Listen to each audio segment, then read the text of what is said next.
Praise lord. దేవునికి స్తోత్రం కలుగును గాక. ప్రియమైన దేవుని బిడ్డలారా, మరొకసారి ఈ ఆధ్యాత్మిక కార్యక్రమం ద్వారా ఈ విధముగా మిమ్మల్ని కలుసుకున్నటకు దేవుడు నాకు అనుగ్రహించిన ఈ గొప్ప భాగ్యాన్ని బట్టి ముందుగా దేవాతి దేవునికి కృతజ్ఞతాస్తుతులు చెల్లిస్తూ ఉన్నాను.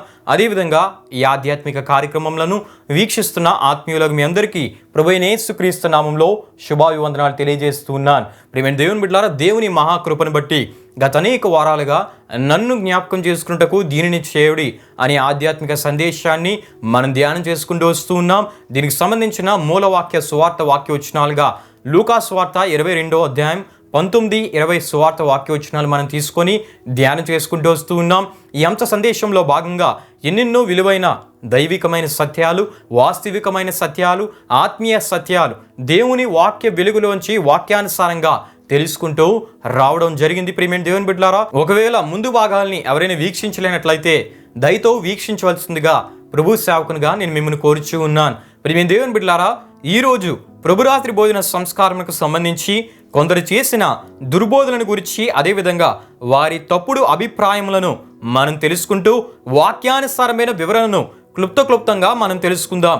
క్రైస్తవ సంఘాలకు చెందిన కొందరు చేసిన దుర్బోధ అంటే ప్రభు బల్ల లేక ప్రభురాత్రి భోజన సంస్కారంకు సంబంధించిన దుర్బోధ ఈ విధంగా ఉంది. ఏ విధంగా అంటే, ప్రభురాత్రి భోజన సంస్కారం ఆచరించే వారిలో కొన్ని అతీత శక్తులు కలుగుతాయని, రొట్టె ద్రాక్షరసములు క్రీస్తు మాంసము రక్తములుగా మారునని, అదేవిధంగా రొట్టె ద్రాక్షరసంలో పాల్గొనిన వారిలో ఆత్మీయ మార్పు జరుగునను, ఇటువంటి విశ్వాస భ్రష్టత్వమై ఉన్నది.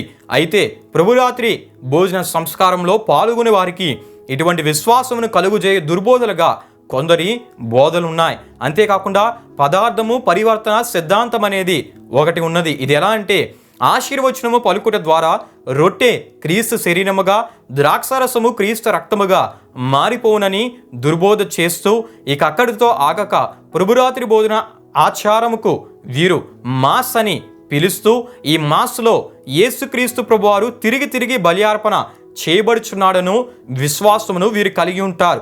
ఇటువంటి ఘోరమైన దుర్బోధ వీరి సంఘానికి వెళ్ళే సంఘ సభ్యులకు చేస్తూ ఉంటారు. ఈ దుర్బోధ ఎంత ప్రమాదకరమైనదో, ఎంత వాక్య విరుద్ధమైనదో మనం తెలుసుకుందాం. హెబ్రీయులకు రాసిన పత్రిక 10వ అధ్యాయం 12-14 వరకు రాయబడిన వాక్యవచనాల్లో మనం చూస్తున్నప్పుడు, ఈయనైతే పాపము నిమిత్తమై సదాకాలము నిలిచి ఒక్క బలిని అర్పించి అప్పటి నుండి దేవుని కుడిపార్శ్వమున ఆసీనుడాయనని హెబ్రీ గ్రంథకర్త రాసి తెలియపరచుటను మనం చూస్తూ ఉంటాం.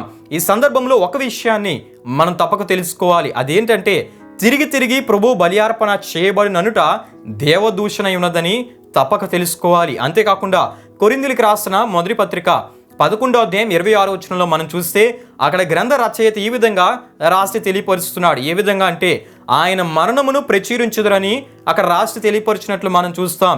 అంటే ప్రభు ఒక్కసారే బలి అయ్యారని అక్కడ మనం చూస్తాం. ఆ బలి అయినా లేక మరణించిన క్రీస్తు మరణమును ప్రకటించాలని దేవుని వాక్యంలో కొరింథీయులకు రాసిన మొదటి పత్రిక 11వ అధ్యాయం 26వ వచనంలో మనం చూస్తూ ఉంటాం.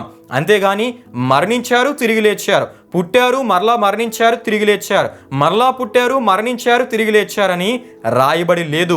ఒక్కసారి మరణించారని దేవుని వాక్యం తెలియపరుస్తూ ఉంది.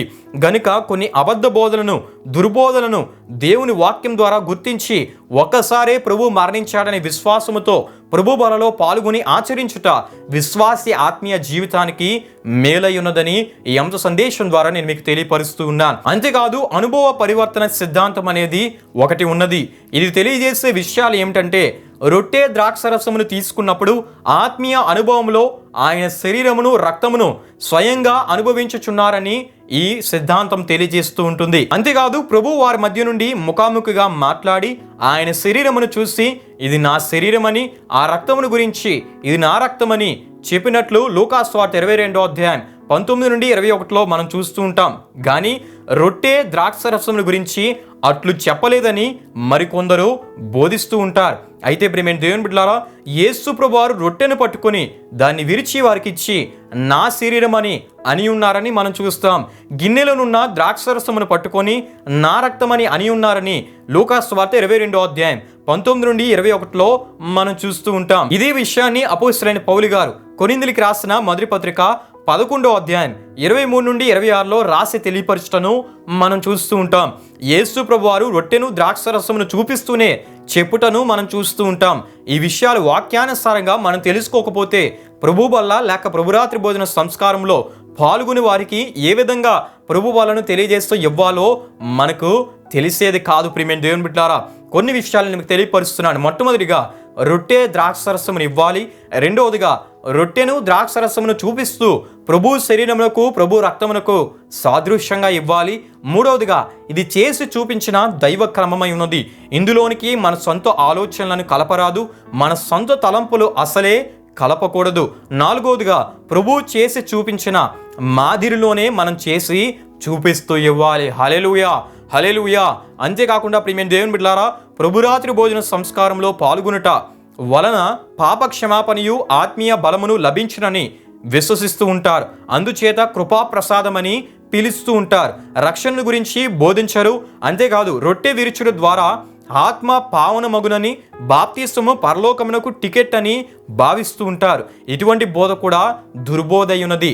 ప్రభురాత్రి భోజనం యొక్క నిజమైన భావం ఏమై ఉన్నదంటే ఇది జ్ఞాపకార్థమైన విందు. ఎందుకంటే ప్రతి ఏటా ఇశ్రాయేలీయులు ఐగుప్తు విడుదలను జ్ఞాపకం చేసుకుంటూ పస్కా పండుగను ఆచరించినట్లుగా విశ్వాసులు నేడు ప్రభు బలను సమీపించినప్పుడల్లా వారి పాప ప్రాయశ్చిత్త క్రియను గురించి జ్ఞాపకం చేసుకున్నట మాత్రమే నన్ను జ్ఞాపకం చేసుకున్నటకు దీనిని చేయడని రెట్టించి చెప్పానని కొరింథీయులకు రాసిన మొదటి పత్రిక 11వ అధ్యాయం 24-25 వచనాల్లో మనం చూస్తూ ఉంటాం. హల్లెలూయా, హల్లెలూయా.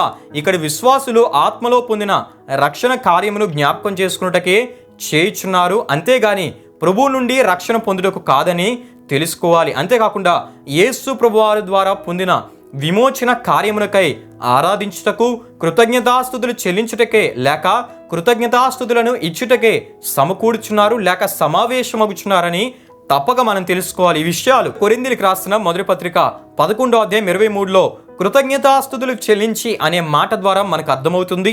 కొరింథీయులకు రాసిన మొదటి పత్రిక 11వ అధ్యాయం 24లో నన్ను జ్ఞాపకమును చేసుకున్నటకై అనే మాట ద్వారా మనకు తెలియజేయబడుతుంది.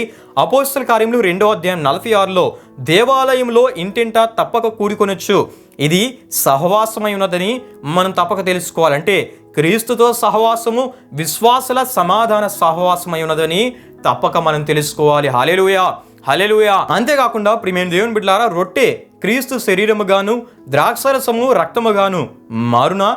యేసు ఒక రొట్టె పట్టుకొని మీరు తీసుకొని తినుడి, ఇది నా శరీరం అని చెప్పానని మార్కు సువార్త 14వ అధ్యాయం 22లో మనం చూస్తాం. మరియు ఆయన గిన్నె పట్టుకొని దీనిలోనిది మీరందరూ త్రాగుడి అని, ఇది నా రక్తమని మత్తయి సువార్త 26వ అధ్యాయం 26 నుండి 28లో మనం చూస్తూ ఉంటాం. అయితే ఈ మాటలను ప్రభు చెప్పినప్పుడు శిష్యుల మధ్యనే కూర్చున్నారు. అలాంటప్పుడు ఆయన శరీరం ఎట్లు వారు తినగలరు, ఆయన రక్తం ఎలా త్రాగగలరు? ఈ విషయాలు ఒకసారి గమనించాలి. అంతేకాకుండా ప్రస్తుత క్రైస్తవ లోకం ప్రభు భోజనమును ఆచరించుచున్నారు. ప్రభువు పరలోకమందు నిత్యుడగు దేవునిగా మన కొరకు విజ్ఞాపన చేయుచు ఉన్నాడు. ఎట్లు ఆయన శరీరమును తిననివ్వగలడు, రక్తమును మనలను ఎలా త్రాగనివ్వగలడు? ఈ విషయాలు మనం గమనించాలి. ప్రియమైన దేవుని బిడ్డలారా, యేసు ప్రభువారు నేను ద్రాక్షవల్లిని అని అనినట్లు యోహాను సువార్త 15వ అధ్యాయం 5లో మనం చూస్తాం. అంత మాత్రాన ఆయన ద్రాక్ష చెట్టుగా మారినా అంటే కాదు. ప్రియమైన దేవుని బిడ్డలారా, నేను తలుపును అని యేసు ప్రభువారు యోహాను సువార్త 10వ అధ్యాయం 9వ వచనంలో ఆయన చెప్పారు. అంత మాత్రమున ఆయన ఒక ద్వారముగా మారినందుమా అంటే కానే కాదు. ప్రియమైన దేవుని బిడ్డలారా, అదే రీతిగా ఇది నా శరీరమని ఇది నా రక్తమని ఆయన చెప్పినప్పుడు అవి సాదృశ్యములు మాత్రమే గాని రొట్టె క్రీస్తు శరీరముగాను ద్రాక్షరసము క్రీస్తు రక్తముగాను మారునా అంటే అసలు దీని భావము అది కానే కాదు. ప్రియమైన దేవుని బిడ్డలారా, మరి దీని భావం ఏంటంటే ఇది నా శరీరము, ఇది నా శరీరమును సూచించును, ఇది నా రక్తము, ఇది నా రక్తమును సూచించును పత్రికలు సువార్తలకు వివరణ ఉన్నదని తప్పక మనం తెలుసుకోవాలి. ప్రియమైన దేవుని బిడ్డలారా, మనము దీవించు ఆశీర్వచనపు పాత్రలోనికి త్రాగుట క్రీస్తు రక్తంలో పాలు పోచుకున్నటే కదా. అదేవిధంగా కొరింథీయులకు రాసిన మొదటి పత్రిక 10వ అధ్యాయం 16లో మనం చూస్తే ఈ రీతిగా మనం చూస్తాం. మనం విరుచు రొట్టె తినుట క్రీస్తు శరీరంలో పాలు పోచుకున్నటే కదా అని మనం చూస్తూ ఉంటాం. గనుక ప్రియమైన దేవుని బిడ్డలారా, ఇవి సాదృశ్యంగా చెప్పబడ్డాయని తప్పక మనం తెలుసుకోవాలి. కొన్ని విషయాలు మీకు తెలియపరుస్తున్నాను. మొట్టమొదటిగా తీసుకొని అని మార్కు సువార్త 14వ అధ్యాయం 23లో మనం చూస్తాం. వ్యక్తిగతంగా పాలివారొకటకు సాదృశ్యంగా మనం చూస్తాం. రెండవదిగా తినుడి అని మత్తయి సువార్త 26వ అధ్యాయం 26లో మనం చూస్తాం. వ్యక్తిగతంగా అనుభవించుటకు సాదృశ్యంగా మనం చూస్తాం. మూడవదిగా త్రాగుడి మత్తయి సువార్త 26వ అధ్యాయం 27లో మనం చూస్తాం. వ్యక్తిగతంగా అనుభవించుటకు సాదృశ్యంగా మనం చూస్తాం. నాలుగవదిగా చేయుడి అని మనం చూస్తాం. లూకా సువార్త 22వ అధ్యాయం 27లో మనం చూస్తాం. వ్యక్తిగతంగా ప్రత్యక్షపరచుటకు సాదృశ్యం అని మనం చూస్తాం. చివరిగా ప్రియమైన దేవుని బిడ్డలారా, రొట్టె ద్రాక్షరసంలో పాల్గొన్నప్పుడల్లా క్రీస్తు తిరిగి తిరిగి సిలువ వేయబడుచున్నాడనేది మరి ఒక దుర్బోధ అయినది. ప్రభువు భోజనం ఆచరించినప్పుడల్లా మాస్ యేసు ప్రభు తిరిగి సిలువ వేయబడుచున్నాడనేది దుర్బోధ అయినది. అప్పుడు రొట్టె క్రీస్తు శరీరముగా మారునని, ద్రాక్షరసము ఆయన రక్తంగా మారునన్నది. ఇది మరి ఒక దుర్బోధ ఉన్నది. సిలువుపై యేసుక్రీస్తు ప్రభువారు ఒక్కసారియే పాప పరిహారార్థమై తను తాను బలియార్పణం చేస్తున్నారు. రోమీయులకు రాసిన పత్రిక 6వ అధ్యాయం 10లో మనం చూస్తే, యాలయనగా ఆయన చనిపోవుట చూడగా పాపం విషయమై ఒక్కమారే చనిపోయిన గాని ఆయన జీవించుట చూడగా అది దైవ మహిమతో కూడిన శాశ్వత స్థితిగా మనం చూస్తాం. హెబ్రీయులకు రాసిన పత్రిక 9వ అధ్యాయం 27-28లో మనం చూస్తే, మనుషులు ఒక్కసారే మృతి నొందవలనని నియమింపబడెను, ఆ తరువాత తీర్పు జరుగును. అలాగుననే క్రీస్తు కూడా అనేకుల పాపములను భరించుటకు ఒకసారి అర్పింపబడినని మనం చూస్తూ ఉంటాం. మరియు ఆయన తన కొరకు కనిపెట్టుకుని ఉండి వారి రక్షణ నిమిత్తము పాపము లేకుండా రెండవసారి ప్రత్యక్షమగునని హెబ్రీయులకు రాసిన పత్రిక 9వ అధ్యాయం 27-28లో మనం చూస్తూ ఉంటాం. హెబ్రీయులకు రాసిన పత్రిక 10వ అధ్యాయం 12-14లో మనం చూస్తే, ఈయనైతే పాపముల నిమిత్తమై సదాకాలము నిలిచి ఒక బలిని అర్పించి అప్పటి నుండి తన శత్రువులు తన పాదములకు పాదపీఠముగా చేయబడి వరకు కనిపెట్టచ్చు దేవుని కుడిపార్శ్వమున ఆసీనుడాయను. ఒక్క అర్పణ చేత ఈయన పరిశుద్ధపరచబడి వారిని సదాకాలములకు సంపూర్ణలుగా చేస్తున్నాడని హెబ్రీయులకు రాసిన పత్రిక 10వ అధ్యాయం 13-14లో మనం చూస్తూ ఉంటాం. హల్లెలూయా, హల్లెలూయా. అంటే ప్రియమైన దేవుని బిడ్డలారా, క్రీస్తు ఒక్కసారి చనిపోయాను, క్రీస్తు ఒక్కసారి సమాధి నుండి లేచెను, క్రీస్తు పరమునకు ఒక్కసారి ఆరోహణుడాయను, క్రీస్తు పరమున ఆసీనుడిగా ఉండెను, క్రీస్తు తిరిగి తన పరిశుద్ధులను కొనిపోవు వరకు పరమున ఉండును, క్రీస్తు పరమున బహుమానం ఇచ్చుటకు విశ్వాసులను విమర్శించును, క్రీస్తు పరిశుద్ధులతో రారాజుగా ఈ ప్రపంచం నేలుటకు తిరిగి వచ్చును. దయతో ఈ రిఫరెన్స్లో చదవలసిందిగా ప్రభు సేవకునిగా నేను కోరుచు ఉన్నాను. హెబ్రీయులకు రాసిన పత్రిక 10వ అధ్యాయం 13, 14, 28, 12, 26 ఈ వచనాలు మీరు చదివినట్లయితే మీకు వివరంగా అర్థమవుతుంది. గనుక కొందరు దుర్బోధకులు చెప్పుచున్నట్లు క్రీస్తు మాసలో తిరిగి తిరిగి సిలువ వేయబడడు. ఇటువంటి దుర్బోధ వలన వారు క్రీస్తును గాయపరుస్తూ ఉన్నారు. గనుక దుర్బోధలను గుర్తిస్తూ వాటి విషయమై జాగ్రత్త పడుతూ వాక్యానుసారమైన బోధలో ముందుకు సాగుచు ప్రభువు ఏర్పరిచిన ప్రభు వల్ల లేక ప్రభురాత్రి భోజన విధానమును ఆచరిస్తూ ఆయన కోరు ఆత్మీయతలో ముందుకు సాగిపోదుముగాక. ప్రియమైన దేవుని బిడ్డలారా, ఈ వారంతో ఈ అంశ సందేశాన్ని నేను ముగిస్తూ ఉన్నాను. వచ్చే వారం నుండి మరి ఒక నూతన ఆధ్యాత్మిక సందేశమును మనం ధ్యానం చేసుకుందాం. వచ్చే వారం మన అంశం ధైర్యవంతులైన 80 మంది అనే అంశాన్ని మనం ధ్యానం చేసుకోబోతున్నాం. ప్రార్థనాపూర్వకంగా మీరు సిద్ధపడి ఉండవలసిందిగా ప్రభు సేవకునిగా నేను మిమ్మల్ని కోరుచు ఉన్నాను. ప్రియమైన దేవుని బిడ్డలారా, ఈ వారంతో నన్ను జ్ఞాపకం చేసుకున్నట్టుకు దీనిని చేయుడి అనే ఆధ్యాత్మిక సందేశమును మనం ముగించుకోవడం జరుగుతుంది. ఒకవేళ మీలో ఎవరికైనా ప్రభు వల్ల లేక ప్రభురాత్రి భోజన సంస్కారం గురించి ఎటువంటి ప్రశ్నలు కానీ సందేహములు కానీ ఉన్నట్లయితే మీరు మా కామెంట్స్ రూపంలో తెలియపరిస్తే వాటి విషయంలో కూడా వాక్యానుసారమైన వివరణను మేము మీకు తెలియపరుస్తాం. ప్రియమైన దేవుని బిడ్డలారా, ఈ అంశ సందేశాలను మీరు వీక్షిస్తూ అనేకులకు పరిచయం చేయవలసిందిగా ప్రభు సేవకునిగా నేను కోరుచు ఈ మాటలు ముగిస్తూ ఉన్నాను. ప్రియమైన దేవుని బిడ్డలారా, ఈ కార్యక్రమమును ముగింపు ప్రార్థనతో మనం ముగించుకుందాం, ప్రార్థన చేసుకుందాం. మహిమా స్వరూపైన మా ప్రభువా, జీవాధిపతి అని యేసయ్య, నీ ఘనమైన నామమునకు మహిమ ఘనత ప్రభావములు చెల్లిస్తున్నాం తండ్రి. నన్ను జ్ఞాపకం చేసుకున్నటకు దీనిని చేయుడి అనే ఆధ్యాత్మిక సందేశమును గత అనేక వారాలుగా సుదీర్ఘ వివరణతో ఎన్నెన్నో విలువైన ఆధ్యాత్మిక విషయాలు, దైవికమైన విషయాలు, వాస్తవికమైన విషయాలు దేవుని వాక్య వెలుగులోంచి మేము ధ్యానం చేసుకున్నటకు మీరు మాకు ఇచ్చిన కృపను బట్టి నీకే స్తుతులు చెల్లిస్తూ ఉన్నాం. వీక్షించిన ప్రతి ఒక్కరిని మీరు దీవించండి, ఆశీర్వదించండి.